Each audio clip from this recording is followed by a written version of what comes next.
Bismillahirrahmanirrahim. Assalamualaikum warahmatullahi wabarakatuh. Alhamdulillahirabbil alamin wa bihi nasta'in ala umuri dunya waddin. Asyhadu an la ilaha illallah wa asyhadu anna Muhammadan abduhu rasuluh. Allahumma shalli ala Muhammadin wa ala alihi wa sahbihi ajmain. Wa ba'du. Kita masih di tafsir surat Al-Bayyinah, dan ini adalah pertemuan yang ke-12 dari surat Al-Bayyinah. Masih di pembahasan tentang hukum orang yang membenci agama Allah, membenci ayat-ayat maupun hadis-hadis, atau membenci ajaran Allah dan Rasulnya. Walaupun hanya sedikit dari ajaran Allah dan Rasulnya yang dibenci, maka kebencian itu sangat berbahaya pada agama seseorang, karena dapat mengeluarkan pelakunya dari Islam menjadi murtad. Yang lalu sudah dibahas beberapa contoh orang-orang yang mengaku muslimin yang membenci ajaran-ajaran Allah. Di antaranya adalah orang yang berusaha untuk menyamakan gender antara laki-laki dan perempuan dengan dalih-dalih yang mereka buat, penyamaan status gender dan seterusnya, sehingga seperti waris itu disamakan laki-laki dan perempuan, persaksian juga disamakan laki-laki dan perempuan dan seterusnya. Di antaranya juga kata beliau, wa min dzalika al-hamlatus syani'ah 'alal hijab wat tandidi bihi. Di antaranya juga yang termasuk kebencian adalah orang-orang yang sinis terhadap hijab, cadar, dengan menggambarkan bahwa orang bercadar itu adalah orang yang keras, pengikut aliran keras misalnya,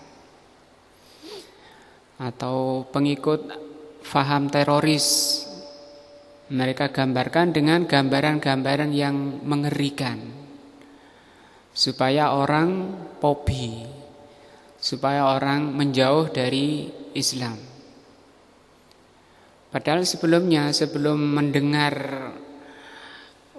ucapan-ucapan jelek ini, muslimah yang berangkat dari dalil ayat maupun hadis tentang wajibnya berhijab bagi dirinya, itu enak saja dia dengan polosnya, dengan ikhlasnya memahami ayat dan hadis, kemudian dia jalani, dia tutup badannya, dia pakai hijab dalam rangka taat kepada Allah dan Rasulnya, ikhlas.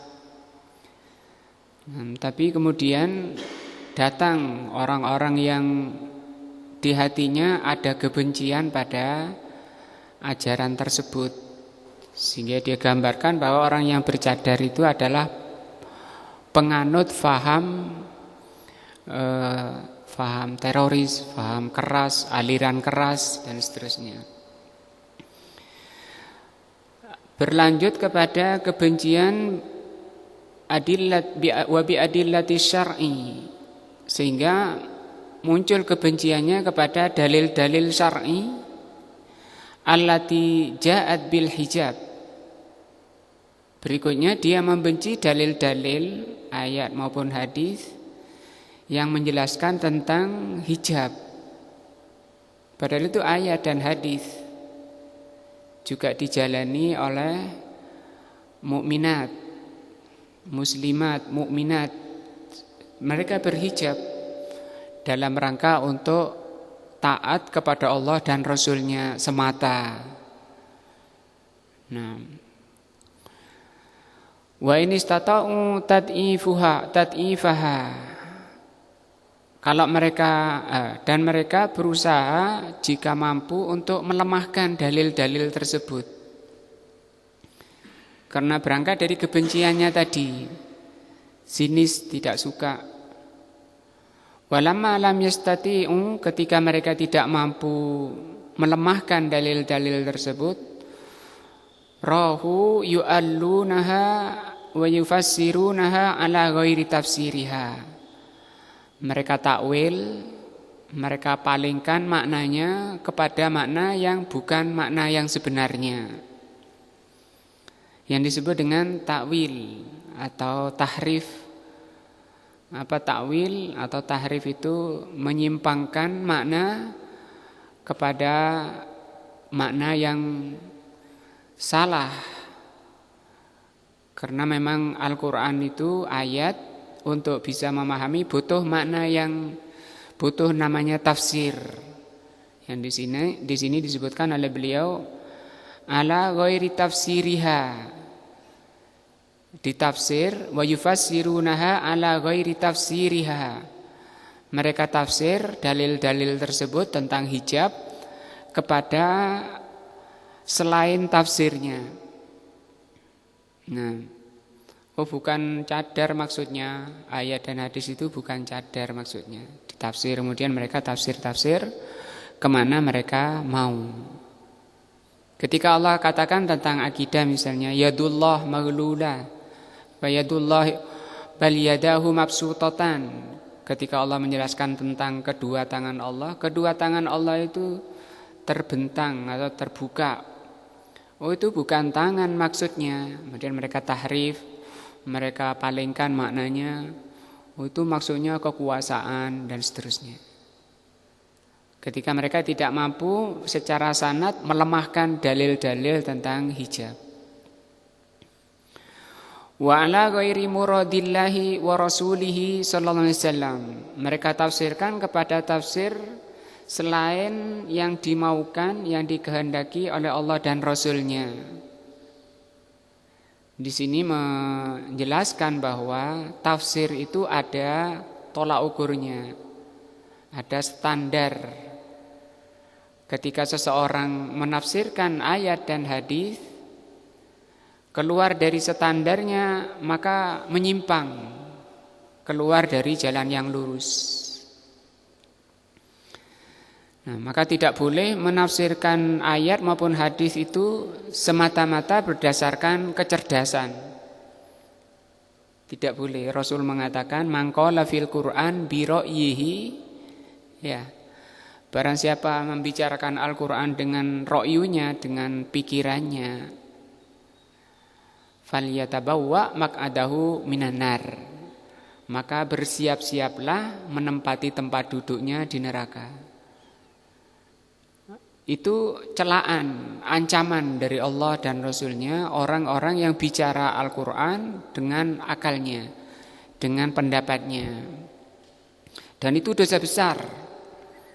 Memahami Al-Quran, menafsirkan ayat dengan pikirannya sendiri. Kembali lagi bahwa Al-Quran, ayat maupun hadisnya itu, maupun penjelasannya itu ada standarnya. Nah, di surat Al-Qiyamah kan juga disebutkan inna alaina bayanah, kata Allah.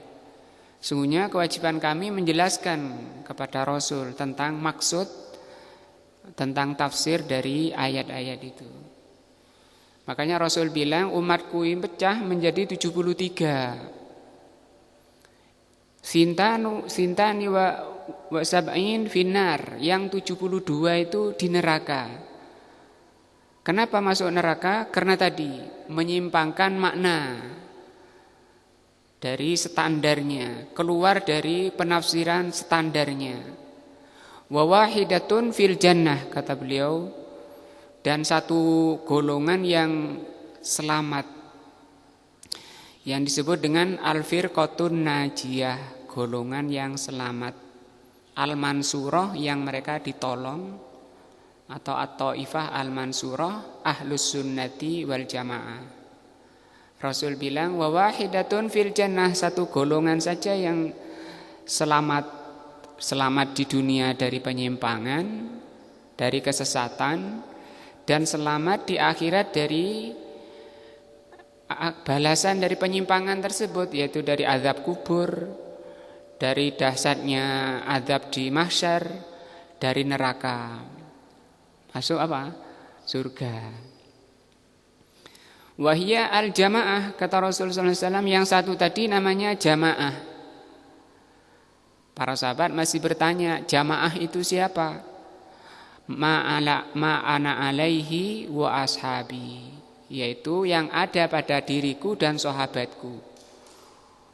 Maka kalau ingin tahu agama, pemahaman, baik akidah, ibadah, akhlak, dan seterusnya dari Islam itu harus kembali pada Rasul dan sahabatnya. Harus disahihkan dulu dalil sampai ke sana. Kalau tidak, nyimpang dia, keluar dari jalan yang lurus. Ini yang dimaksud menafsirkan kepada tafsiran-tafsiran selain yang dimaukan oleh Allah dan Rasulnya. Jadi penafsiran yang ini yang merupakan standar penafsiran Rasul dan sahabat, itu yang menjadi tolak ukur pemahaman yang benar, yang disebut Shirathul Mustaqim dan disebut Ahlus Sunnah wal Jamaah. Maka al-jamaah yang dimaukan oleh Rasul tadi, yang selamat dari penyimpangan di dunia dan selamat dari azab Allah di akhirat, adalah apa yang ada pada Rasul dan sahabatnya, dan itulah kebenaran. Walaupun kamu sendirian, itu disebut jamaah. Sebagaimana perkataan Abdullah ibnu Mas'ud radhiyallahu anhu, Al-jamaah, kata beliau mendefinisikan jamaah. Jamaah itu ma wafaqal haq. Jamaah itu ketika kamu mencocoki kebenaran. Kebenaran itu tadi yang ada pada Rasul dan sahabat. Wa in kunta wahdaka hina idzin. Sekalipun ketika itu kamu sendirian. Nah, kalau orang kita, mungkin orang Indonesia memahami namanya jamaah ya banyak, belum tentu. Jamaah itu bisa sendirian, ya. Mungkin kamu hidup di masa yang di situ di tengah-tengah manusia yang tidak mengerti sunnah. Kemudian orang itu ngerti sunnah, di situ difahami sunnah, kemudian diamalkan sunnah sendirian. Tidak banyak orang. Maka kata Abdullah bin Mas'ud, maka ketika itu kamu jamaah, disebut jamaah. Kamu akan kumpul dengan orang-orang selamat sebelumnya, yang dikatakan oleh Allah wa hasuna ulaika rafiqa may yuti'illahu wa rasulahu faulaika man an'amallahu alaihim. Orang yang taat kepada Allah dan Rasulnya, maka mereka itu bersama orang-orang yang diberi nikmat oleh Allah pada mereka. Fahasuna ulaika rafiqa minan nabiyyin wasiddiqin wasuhada, dari kalangan para nabi, siddiqin, suhada dan salihin. Wahasuna ulaika rafiqa, mereka itu sebaik-baik teman. Mungkin kamu hidupnya sendirian, tapi kamu punya teman. Siapa? Para nabi, siddiqin, suhada, solihin. Surat An-Nisa insyaallah ayat 65 ya. Nah, upaya-upaya penafsiran ayat atau dalil kepada makna selain yang dimaukan oleh Allah dan Rasulnya, kata beliau, alaisa hadza min karahati ma anzalallahu ala rasulihi. Bukankah ini berarti orang yang membenci apa yang Allah turunkan pada Rasul? Nah, maka bahaya. Berarti dia membenci Wa hadhihi minal umuri allati tahaddatsatil an. Dan perkara ini merupakan perkara-perkara yang terjadi saat ini di dunia ini. Banyak orang-orang membenci hijab, membenci cadar, kemudian dia tadi itu berupaya menghapus dalil-dalil karena enggak bisa, berupaya menafsirkan dengan tafsir yang menyimpang. Fil mujtama'i, di masyarakat.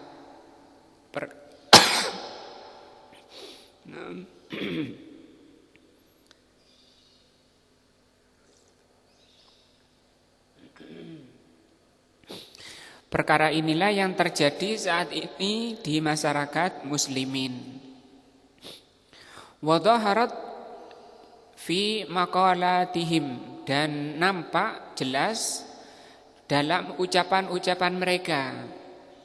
Berarti ini orang-orang yang banyak bicara tentang dalil-dalil tadi. Orang-orang yang membicarakan. Biasanya berarti tokoh-tokoh atau orang-orang yang sok tokoh. Nah, kata Al-Imam Al-Barbahari rahimahullah, in ad-dina in ma ja'a min kibalillah. Agama itu datang dari Allah. Lam yudha ala uqulir rijal. Agama itu bukan datang dari akalnya manusia. Wa araihim, dan bukan datang dari ara'. Ara' itu pikiran-pikiran, pendapat-pendapat manusia. Tapi datang dari Allah. Pemahamannya sudah baku, ada pada Rasul dan sahabatnya. Wa majadilatihim, dan mujadalah. Mujadalah itu diskusi-diskusi. Wa muhawaratihim, sama perdebatan-perdebatan mereka. Mereka berusaha untuk melemahkan dalil-dalil tersebut. La yuriduna ayyufarriqu baina ma farraqallah. Mereka tidak ingin, ini tokoh-tokoh yang mengaku muslimin, mereka tidak menginginkan untuk membedakan perkara yang oleh Allah dibedakan. Nah,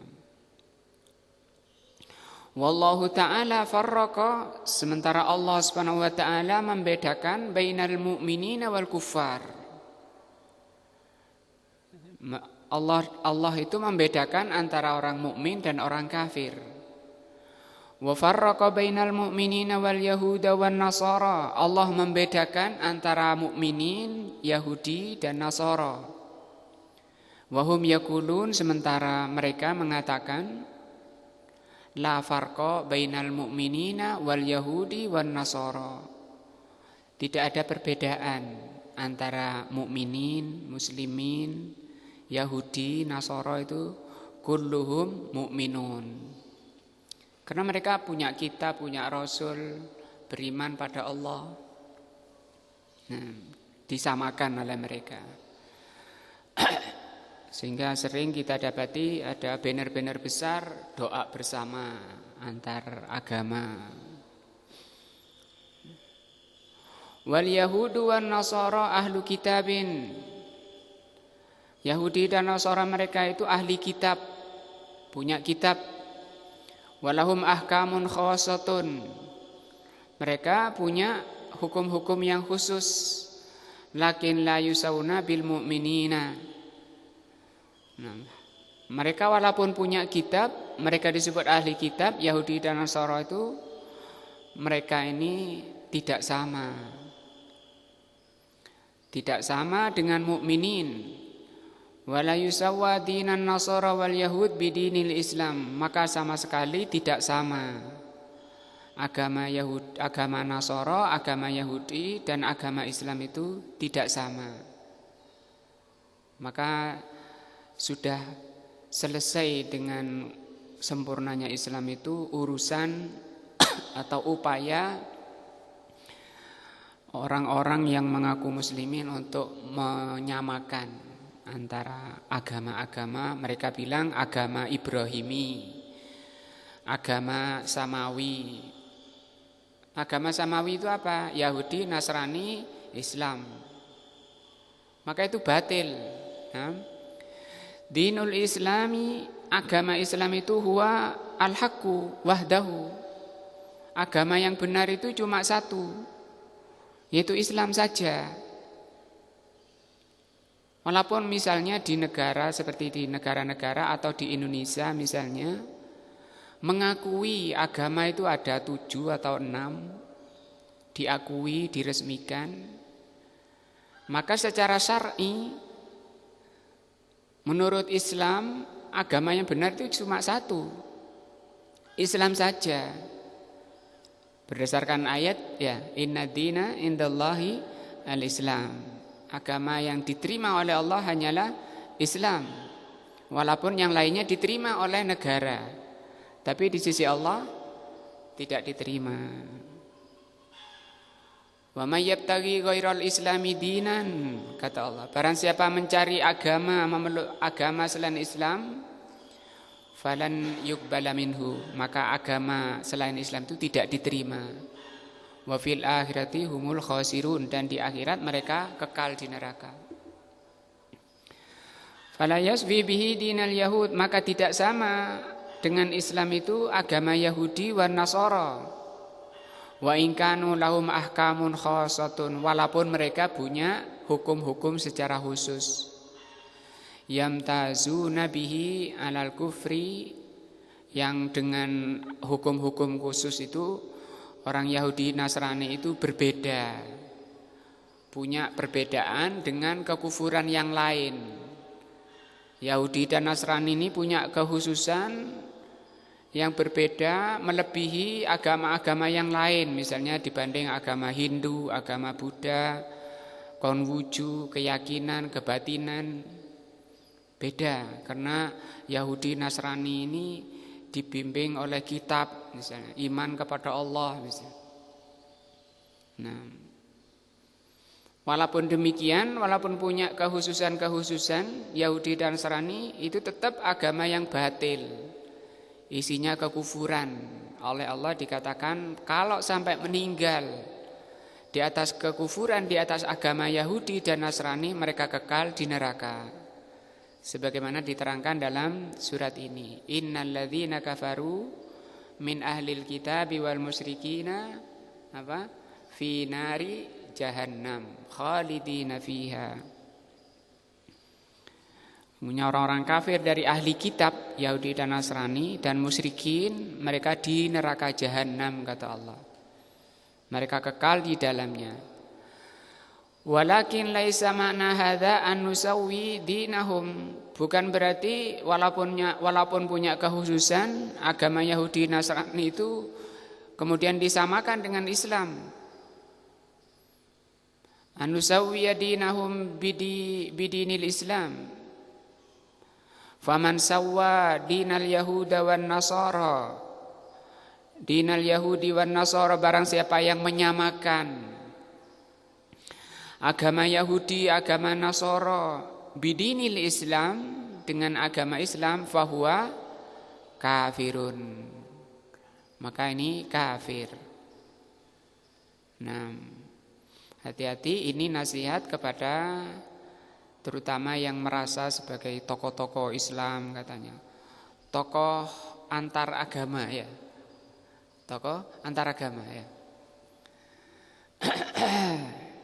Sehingga dia mendatangi, sering diundang muktamar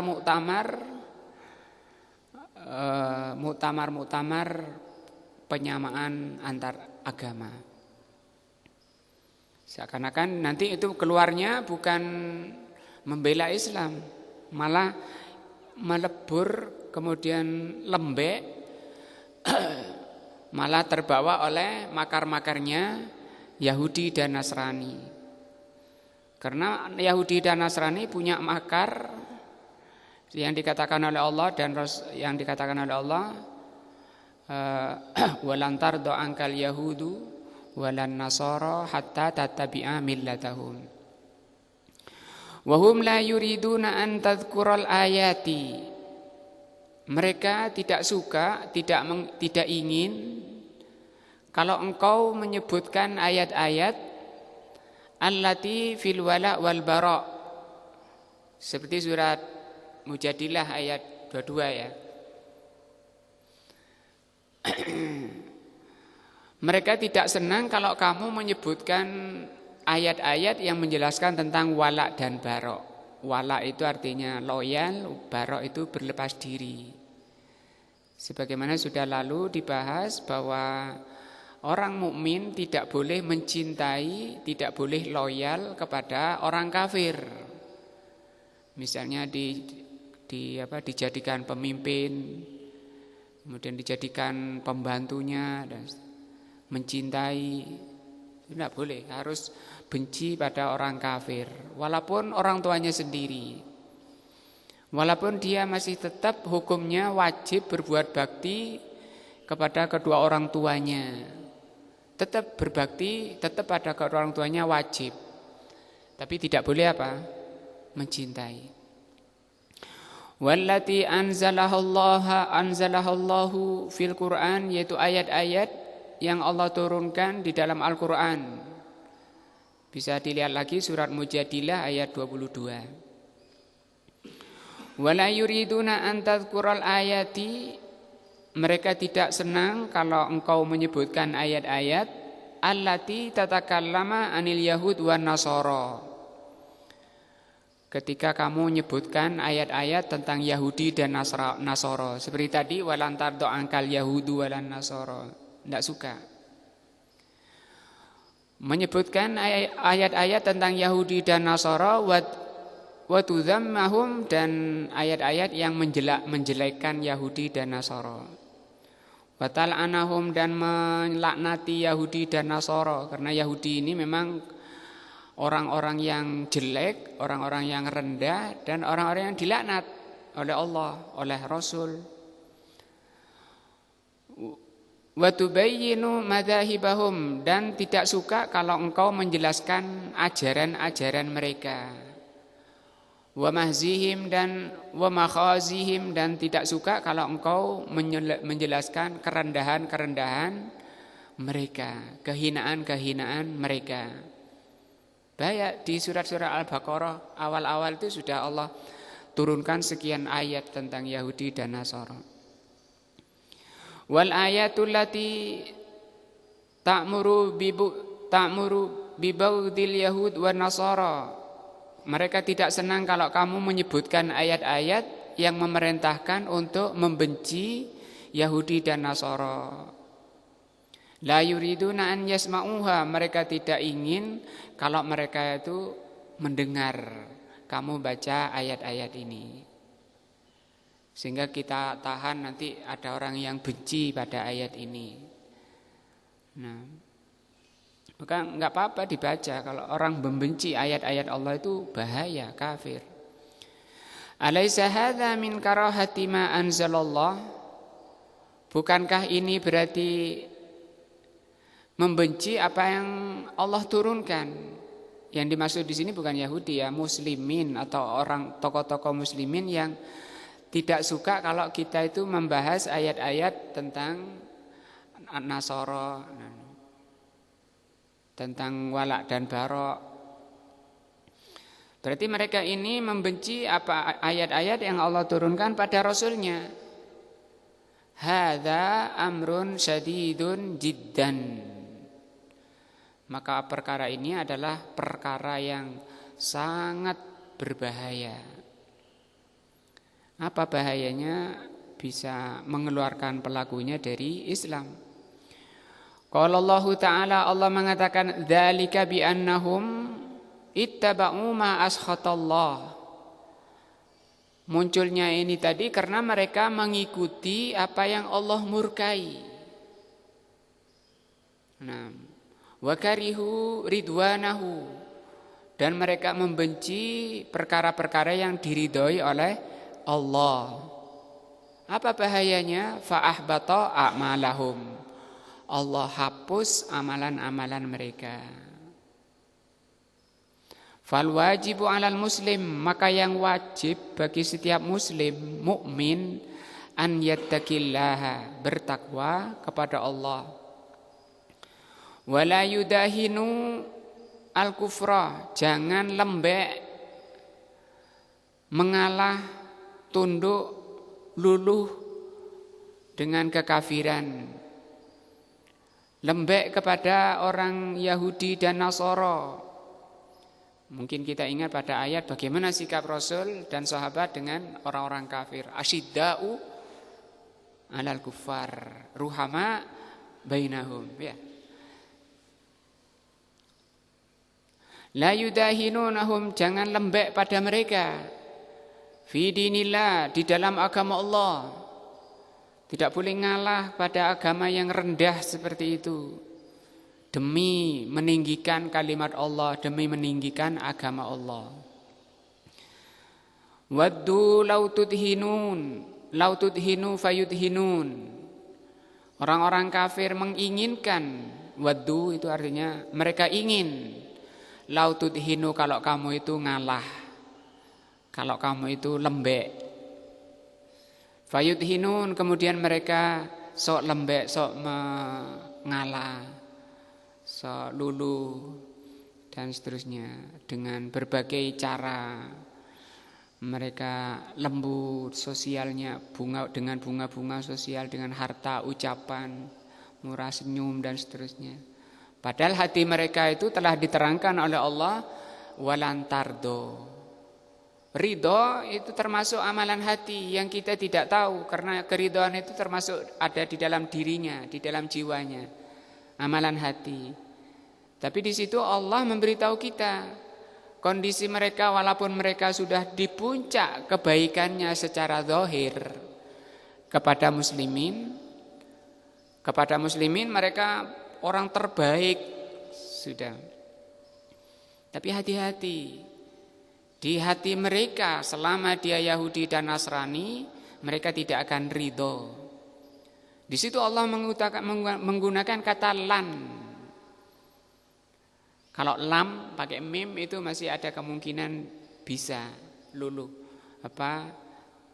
Lam itu sama lan beda. Kalau lan itu sama sekali tidak akan terjadi. Selama dia Yahudi dan Nasrani, sama sekali dia tidak akan ridho kepadamu sampai kamu masuk agama mereka. Maka dengan berbagai cara. Wa qala ta'ala, Allah mengatakan, afa bihadzal hadithi antum mudhinun, apakah dengan perkataan ini kamu kemudian lembek? Surat Al-Waqiah ayat 81. La tajuzul mudahana fi dinillah. Dalam agama Allah itu tidak boleh lembek. Lembek maksudnya di sini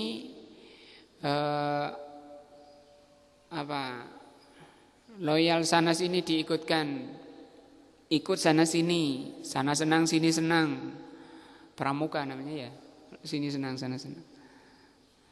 Amma annana nata'amalu ma'al yahud wan nasara wal kuffar bimujibi ma jaa fil kitabi was sunnah fahadha haqqun.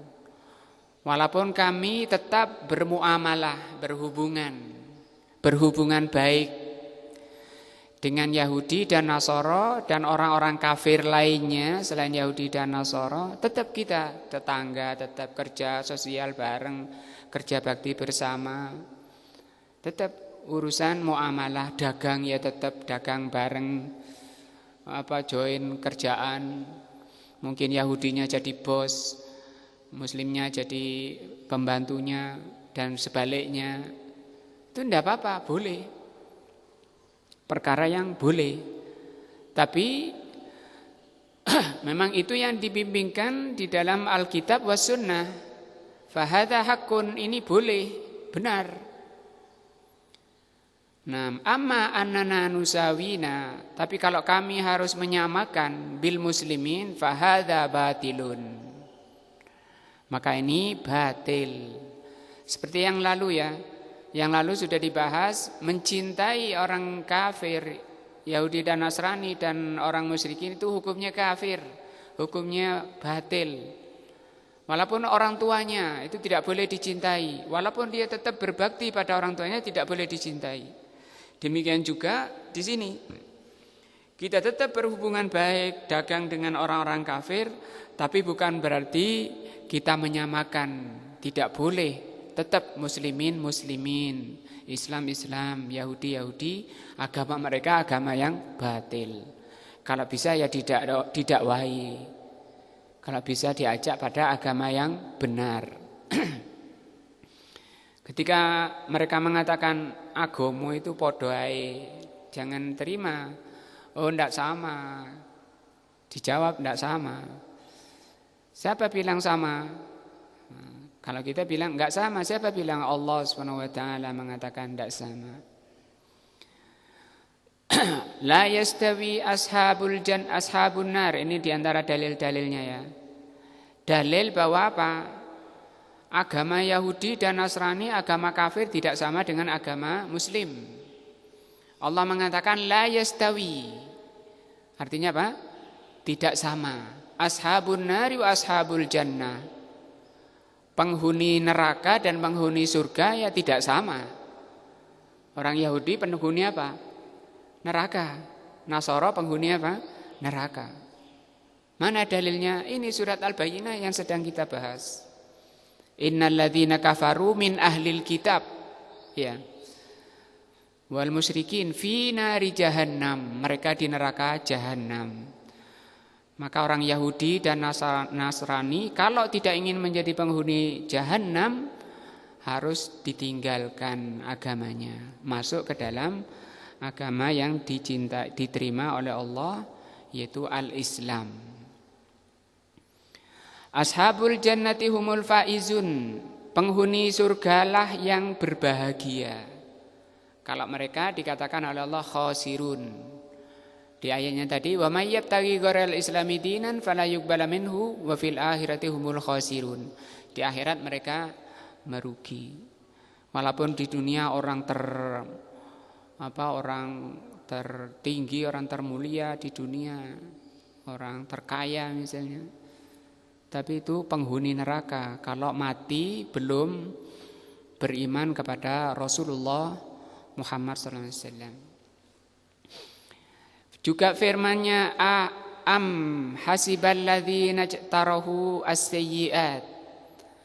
Apakah orang-orang yang berbuat kejelekan itu mengira atau meyakini annaj'alahum akan kami jadikan kalladzina amanu wa amilus sholihat, seperti orang-orang yang beriman dan beramal soleh.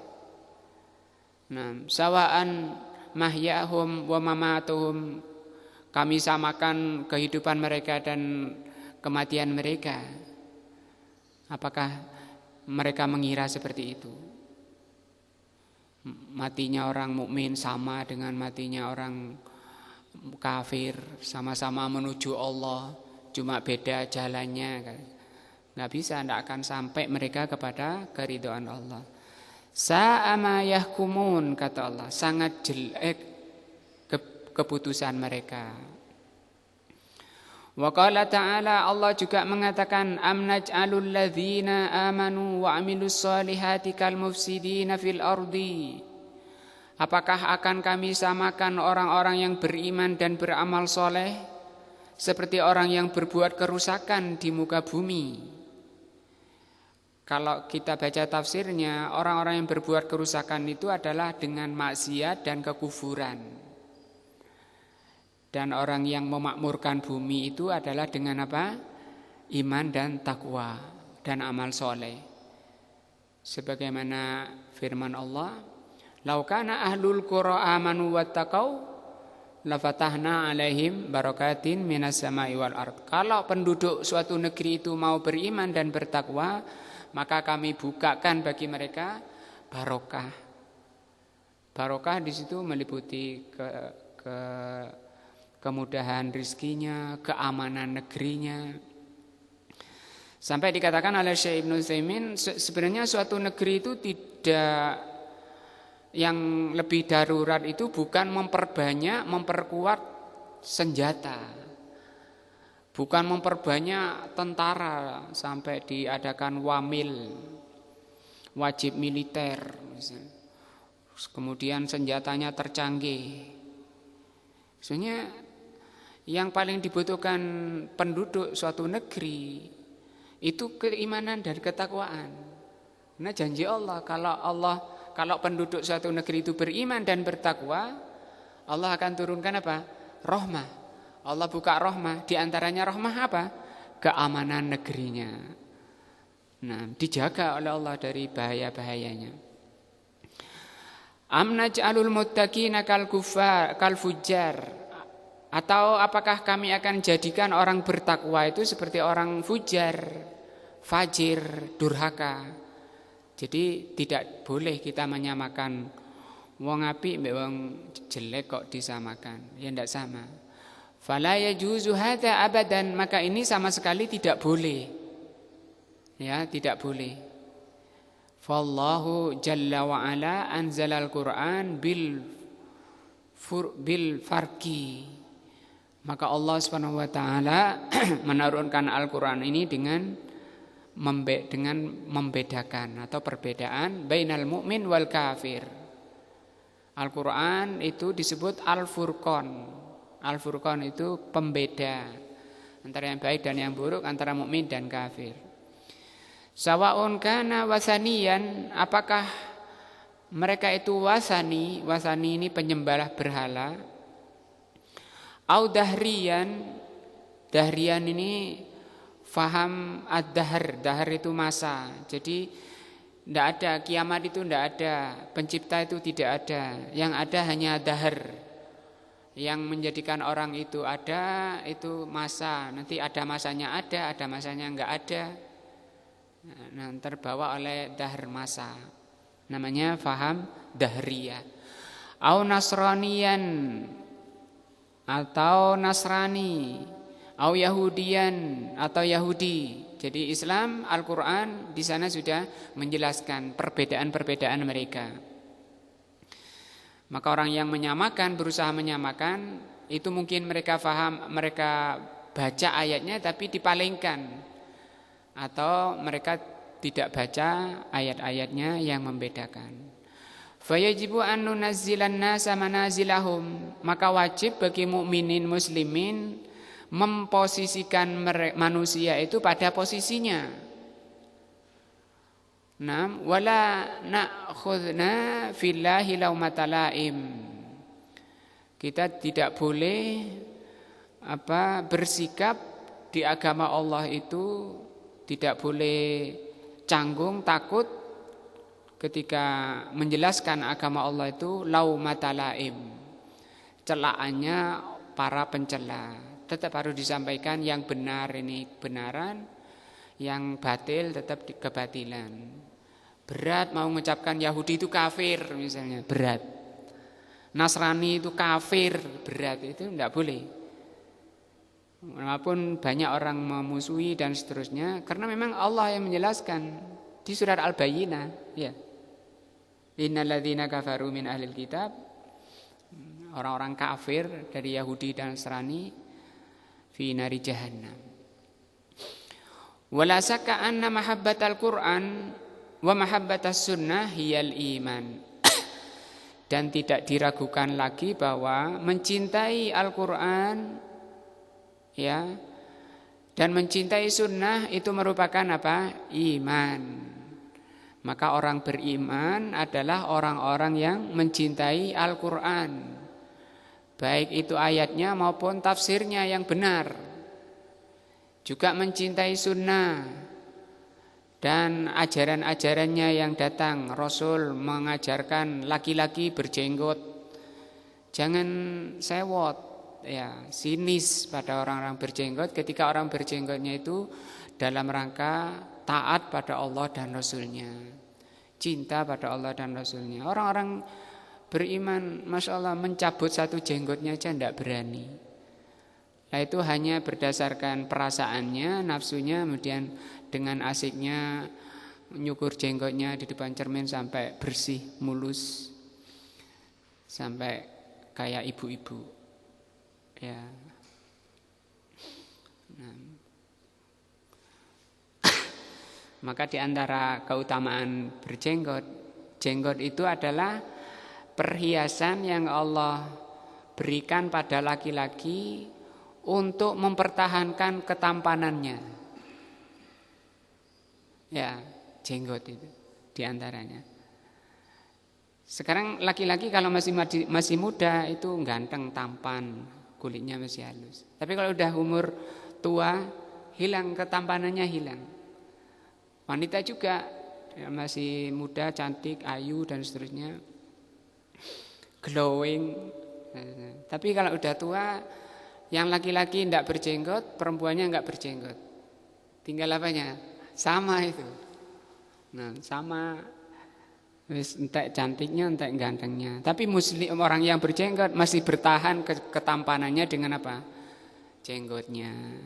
Demikian diterangkan dalam banyak kitab. Nah, di antara faedah jenggot. Bukan masalah ganteng ndaknya, kita berangkat dari kecintaan kepada ajaran Allah dan Rasulnya. Karena Islam itu intinya adalah cinta. Maka kita mengamalkan Islam harus berangkat dari apa? Kecintaan hati pada ajaran Allah dan ajaran Rasulnya. Demikian juga orang mengangkat celana, mengangkat kain dari mata kaki, itu ajaran sunnah, ajaran yang diajarkan oleh Rasul. Bahkan diulurkan sampai ke bawah mata kaki, itu termasuk dosa besar.